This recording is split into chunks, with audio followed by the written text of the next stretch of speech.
a good slice of apple pie.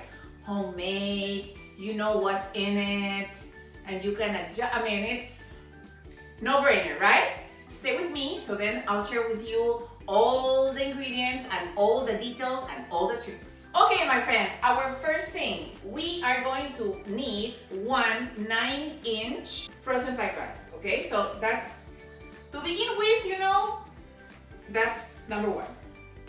Then we are going to need about 5 cups of Granny Smith. We're gonna need the juice of 1 lime. Or if you have lemon, you know, that could work.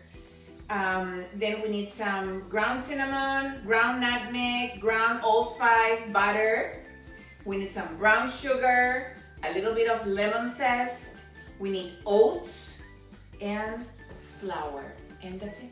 Step number 1, grab your frozen pie crust, put it inside a pie dish, okay?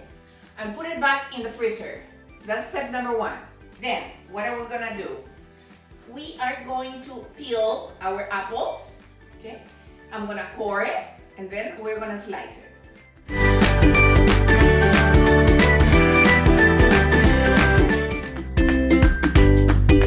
Okay, my apples are peeled, okay? And now we are gonna start quartering them.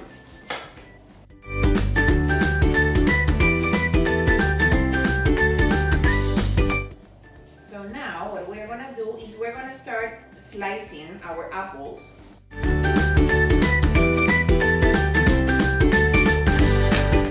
And I am going to repeat this process with the 3 apples, which will give me, these humongous apples will give me about 5 cups of sliced apples. And then I am going to toss them with the juice of 1 lime, because I would like to prevent the browning, the oxidation to happen.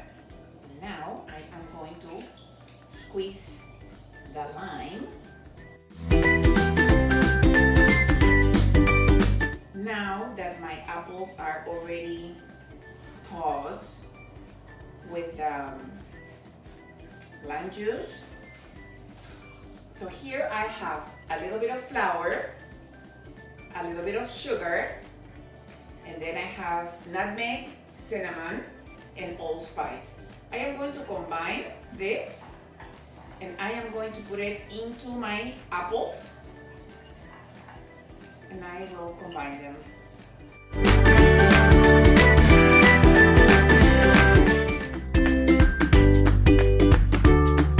You know, cooking is about feeling, right? Sometimes you feel like you really want to put your hands in, go for it.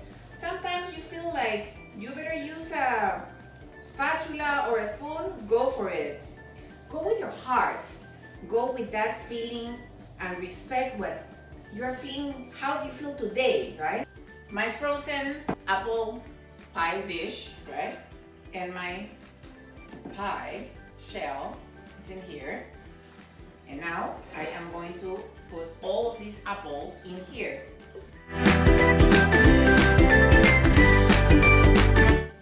And do not worry, you may think that, oh my goodness, that's a lot, it won't fit. Do not worry, because once again, apples are full of water, and then they are gonna lose some of this water. And actually, that little flour that is in these apples is gonna use that liquid, so totally fine. And I really like to use this spatula because I can take all of the juices and all of the things that could be in here. Now it's when I start using my hands, and I am gonna start sort of arranging.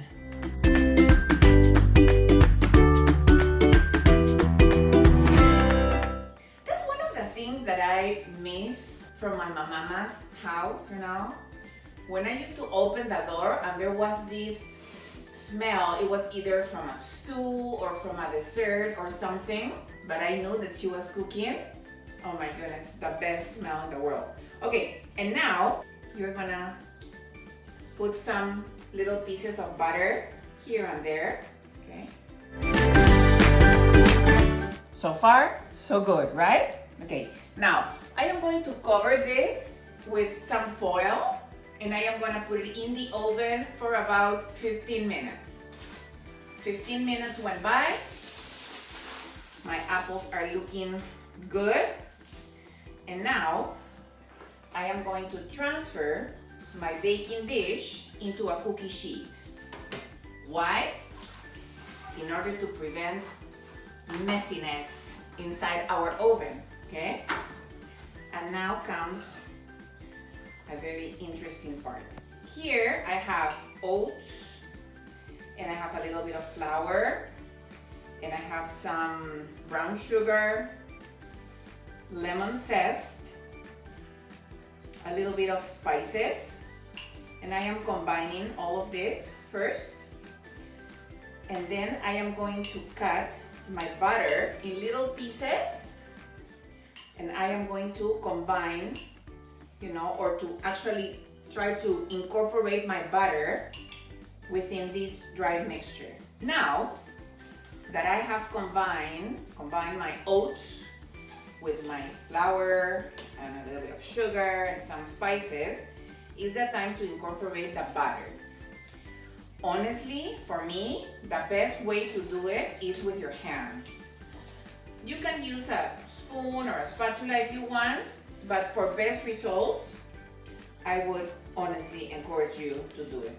So I've cubed my butter in little pieces, okay? And I am going to start incorporating it in here.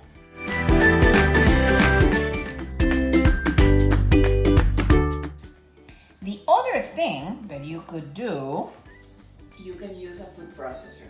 I really prefer this method, even though it takes a little bit more of time, because then you have a perfectly crunchy topping for your apple pie. And believe me, it's totally worth it. My crumbs here are ready, already mixed with the butter. And now we're gonna start putting all of these crumbs on top of our apples.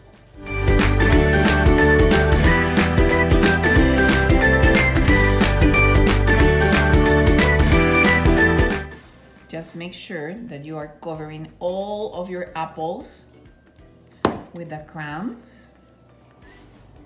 My crumbs are here, right, on top of my apples. And now I am going to take it to the oven for about 45 minutes or so. But you always keep an eye, you know, when it reaches the 30 minutes to see if it's getting a little bit brown or too much brown. It has never happened to me, honestly, but it depends on your oven as well. So at 30 minutes, take a look. And if it is getting a little bit too on the brown side, put a piece of foil paper on top, and that will prevent it to get overly dark. Our apple pie is ready. Look at it. Huh? Look at that. Look at this beautiful golden edge, you know. The color in here, it's perfect. It's not too dark. You can still tell, you know, that it's juicy inside, see? And now, the time to wait, because we cannot cut it yet, right? But smells delicious, it looks fabulous, and I just need to wait for it, you know, to cool down, so then we can enjoy it. How do you like it? A la mode or not a la mode? Huh? Ice cream or no ice cream? I honestly don't need an ice cream when I am having a good apple pie like this.